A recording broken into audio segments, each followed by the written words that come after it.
తల్లిలాగా పెంచి మము తరాలకు పంచి అక్షరమందించి బతుకు ఆనవాళ్ళ నుంచి తల్లిలాగా పెంచి మము తరాలకు పంచి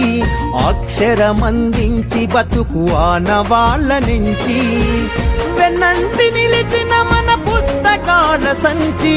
బతుకు పుటల దారిలోన మము ముందుకు నడిపించి బడిరా బడిరా మన కన్న తల్లి ఒడిరా బడిరా బడిరా మనకు అన్నమిచ్చే మడిరా బడిరా బడిరా అది జ్ఞానమిచ్చే గుడిరా బడిరా బడిరా మన తలరాతల తడిరా